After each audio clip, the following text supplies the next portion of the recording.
As far as my opponents are concerned, I've been a policeman a long time, and I've learned one thing as a policeman: you never underestimate your opponent. You always get in there faster with more than's necessary, and you overpower them.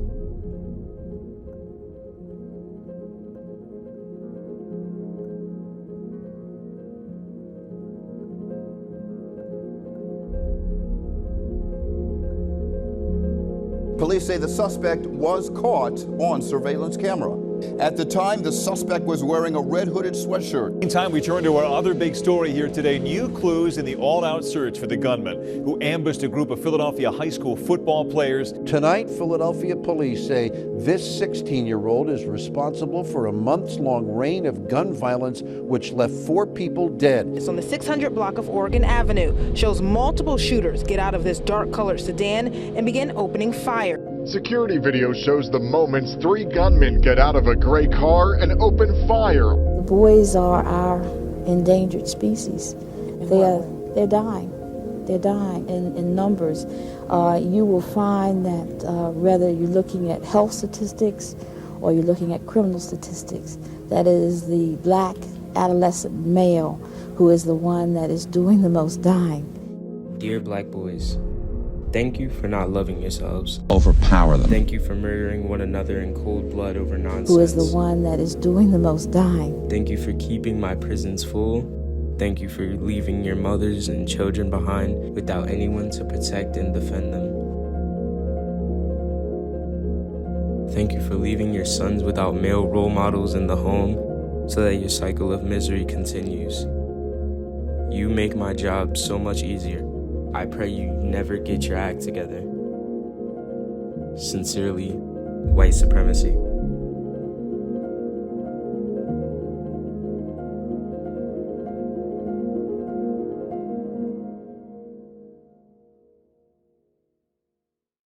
We know that there's a huge gulf between the people and the police, and for good reason. At 27th and Allegheny, Mazik Kashir and his childhood friend Steve Pickens told us about their idea. They are set to launch their own solution tomorrow. It's called Philly Truce, an app that you can report issues in your neighborhood and connect with one of their 25 trained mediators before a beef gets violent. On that day, it was about a week or 2 out from the Walter Wallace police shooting. Steve's heart was heavy, ticking up to 500 homicides, right? And almost like the news was counting up to it. And I spoke to one of our classmates who was a very high-ranking administrator in the city government, and his response to the shootings were, these kids don't listen to anyone. We started talking right on the spot, and I remembered, for whatever reason, that when we was in 10th grade in 1990, it was 500 homicides. That popped right into my head, right in that instant. As we began to talk, he just asked, like, well, what do you want to do about it? I started thinking about, wow, I was 15, and though I remember vividly that it was 500 homicides, I started thinking, well, how else did that land on me as a 15-year-old? And so then from there, I started thinking about the 15-year-olds of today. This is the spot near where 10-year-old Samajo Branty was shot while walking home from school. I was walking home from school when I was 10. I got shot in my head. But I didn't know I got shot and stuff, but my mom told me because I woke up in the hospital.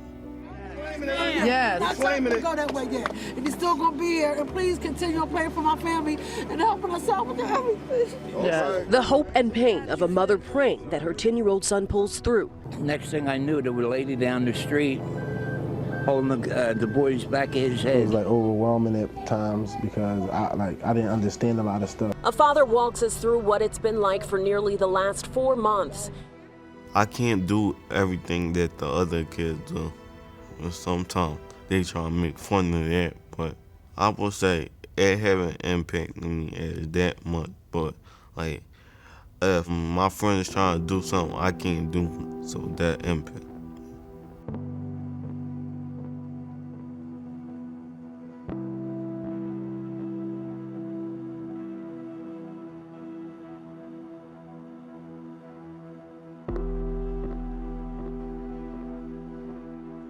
From that day forward, Steve and I began to talk every day about what it's going to look like for us to get in the fray of this. We live in the struggle to be in a peaceful, safe community, and we do have the moral authority to call a truce. And though it never turned into we're calling a truce, what the word truce stood for. Unfortunately, it seems as though it's a thing of clout, really, that it gives you a street cred, or going to jail, you get street cred. So many things are looked at the wrong ways as to get attention or to have status. Our stepping into this arena had to be about disrupting that culture. South Philly, West Philly, North Philly. We need people to come in, get training. So we were looking for credible messengers in that community, and it was a very strong idea, like, listen, if someone has a problem or someone's a troublemaker, you know, to reach out to for one person or two people to talk to. We were looking to actually identify those in every neighborhood. We have to take this name to the community to build trust, to continue to have traction with people using the app. So there was a lot of tabling at community events. Byproduct of being visible, people started to come to us and invite us into different things. And Peace Patrol was born in such a moment. A guy came to us, Atlas X, hey, I want to help y'all promote this. Atlas had a whole other coalition forming. As the city braces to record its 500th homicide victim this year, one local group is calling for a 4-day Thanksgiving truce to end the violence in one of the most dangerous neighborhoods. They're calling for a 4-day community-based patrol where volunteers sign up to monitor crime-prone streets. Long story short, the weekend goes by. Lo and behold, we got a 2/3 reduction. So we like, yo, something is working here. Then we had the holiday stand down, and that was between the week of Christmas and New Year's Eve. So that was a carryover from the Thanksgiving Memorial Truce, with the same coalition in mind, you know, just people that were concerned, other organizations that we felt as though we could partner with. Around that time, we started doing school assemblies as well, because, you know, even though we didn't do that UX app research we learned about later, we were living the research, or what it turned out to be, where is the need that we can really serve that's going to make a difference. At the end of that first year, we started to go in and do this presentation about what is and what is not snitching, challenging that. Elementary, middle, high school, all schools have been affected by a distorted version of what snitching is. That evolved into us having a relationship with a mental health service provider called Intercultural Family Services. You know, we refined our presentation. We got a whole movie now called It Starts in the Home. We got questions popping up on the screen, like we got a whole thing, we got a worksheet. And then the principals start calling us back. Hey, we got this situation. Can you come and talk to these kids? That's when we started to see, okay, for what our intention was, how can an app really facilitate the work we doing in the real world? And that's where we had a misstep. We didn't have real world experience that the app was automating a process of. He told me about the fight. Then he sent me the messages. After the confrontation, Romar's mom, Alicia Corley, looked for help. She connected with Philly Truce. After some mediation, Romar and the other young man signed a truce outside City Hall this weekend. It felt good to know that one disputed, the other disputed, mediation. Then we started to see, okay, this where we can have some traction, and this is a process that's could be replicated and made more efficient in the app. And from there, we started to think about how we could really service them, because we saw that was a need that we could fulfill. What I was most surprised to find once we started getting really involved was how many times Black people had already solved this problem. And the first story I came across was the House of Umoja, Queen Mother Falaka Fatah and David Fatah. By all accounts, one of the most critical of those community groups is located in one of the toughest and most blighted areas of the city. Here on Fraser Street in West Philadelphia, One mother, Falaka Fatah, started a program for boys called the House of Umoja because her own son had joined a gang. They found out that one of their sons was not only in a gang, but like a shot caller, a little high up. They moved that entire gang, 15 boys, into their row home. Had them all sleeping on the floor in the living room. They reparented it and they brought them in, you know, where they didn't have the support at home or in the schools or wherever that was lacking, to actually turn them into productive members of society. They're dying. They're dying. And that's what eventually gave birth to the House of Umoja, where they eventually, I believe, went on to have maybe 20 row homes on one block.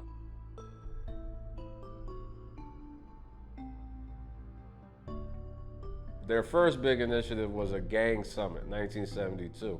Queen Mother really walked me through it, how she wrote to the United Nations and was like, how do I have a summit?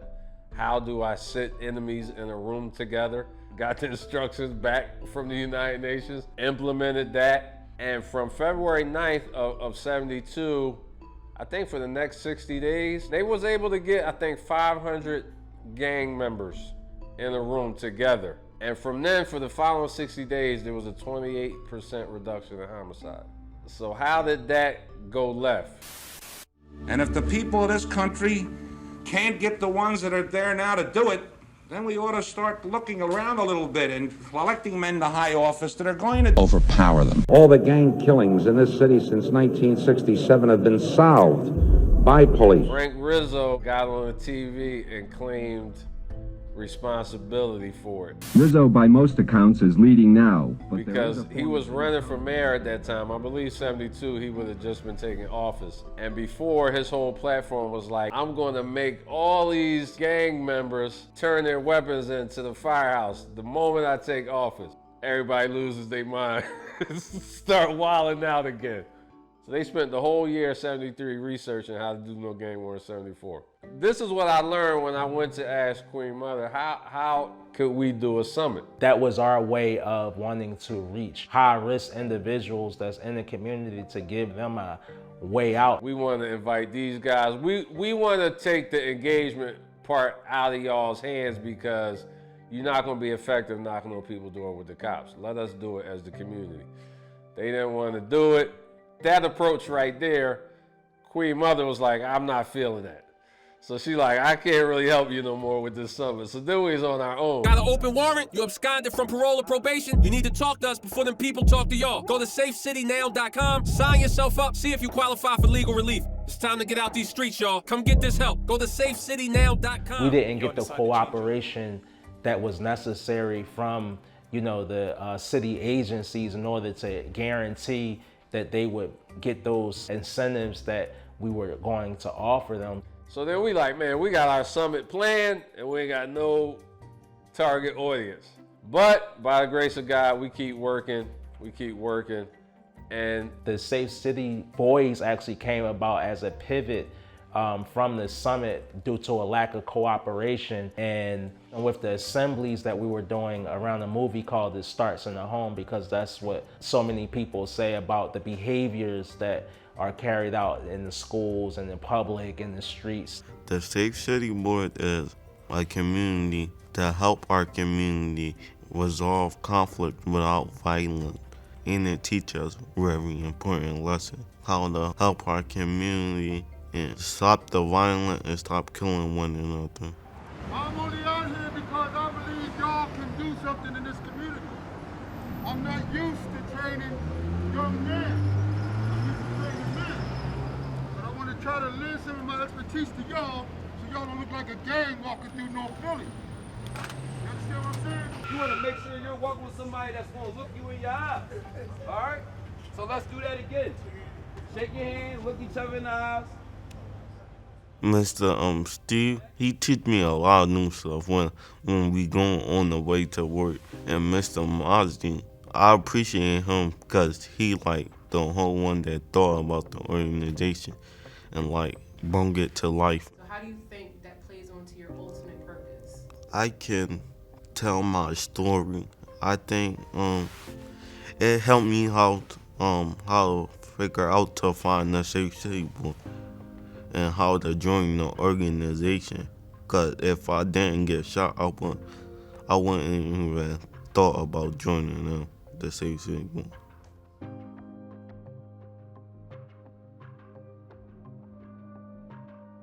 I can see my long-time goal with the Safe City Boy by just teaching others and teaching them how to like not go to violence every time and like stop doing all that bad stuff. As a Safe City Boy, I would say keep your head up, watch your surroundings. Try to stop all the fighting and using drugs and stuff.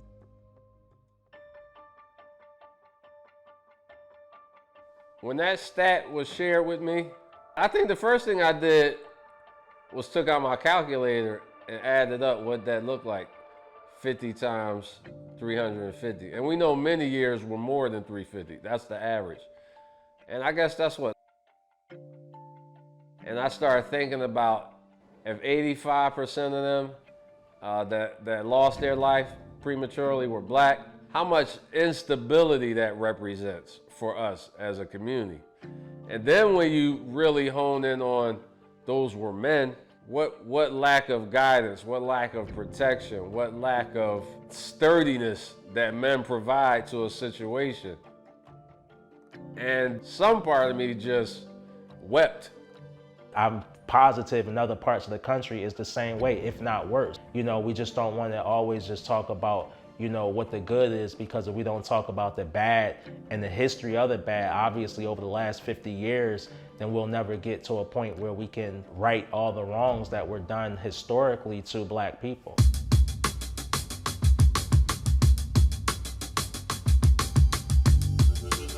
Yo, let me holler at you for a second, youngin'. You see, first it was Scarface, then King of New York, then New Jack City. And when that wasn't enough, they made American Gangster and a host of others to keep you a part of the system.